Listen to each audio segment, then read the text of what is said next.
টিকির দিন শেষ, সরকারের সুর নরম হয়ে এসেছে বললেন মির্জা ফখরুল। যুক্তরাষ্ট্রের ভিসা নিয়ে নীতি ঘোষণার পর সরকারের সুর নরম হয়ে এসেছে বলে মন্তব্য করেছেন বিএনপির মহাসচিব মির্জা ফখরুল ইসলাম আলমগীর। রাজধানীর ইঞ্জিনিয়ার ইনস্টিটিউশন মিলনায়তনে আয়োজিত আলোচনা সভার সভাপতি হিসেবে বক্তব্য রাখেন।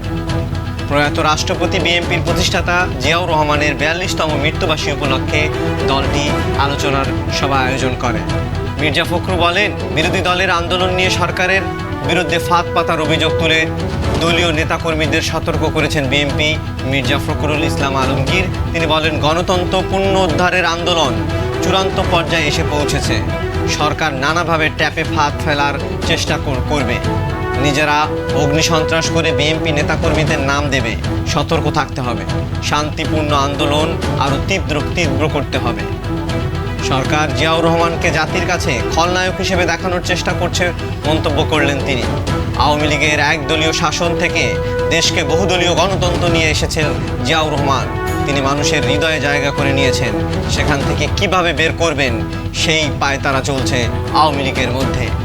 সবার প্রধান অতিথিদের মধ্যে বিএনপির স্থায়ী কমিটির সদস্য খন্দকার মোশাররফ হোসেন বলেন, আওয়ামী লীগ জিয়াউর রহমানকে নিয়ে মিথ্যাচার বানোয়াট তথ্য প্রচার করছেন। ইদানিং আওয়ামী লীগের নেতারা জিয়াউর রহমানকে নাকি মুক্তিযোদ্ধা ছিলেন না, এই বিষয় নিয়ে তারা হীনমন্যতায় ভুগতে শুরু করেছে বর্তমান সরকার। এই সরকারের স্বেচ্ছায় ক্ষমতা ছাড়বে না মন্তব্য করে খন্দকার মোশাররফ আরও বলেন, সরকারের কাছ থেকে দেশের মানুষকে রক্ষা করতে হবে।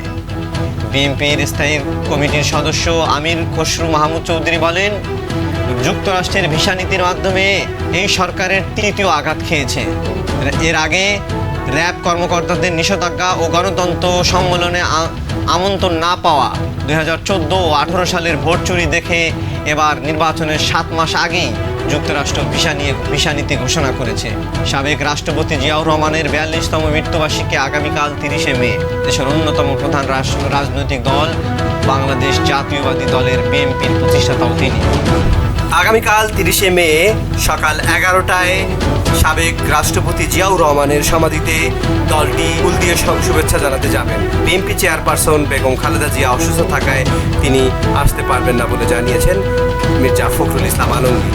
মাজারে ফুল দেওয়ার পরে পথসভায় অংশগ্রহণ করবেন বিএনপির নেতাকর্মী। এমনই নিত্য নতুন আপডেট নিউজ পেতে আমাদের চ্যানেলটিকে সাবস্ক্রাইব, লাইক, কমেন্ট, শেয়ার করে পাশে থাকবেন। ধন্যবাদ।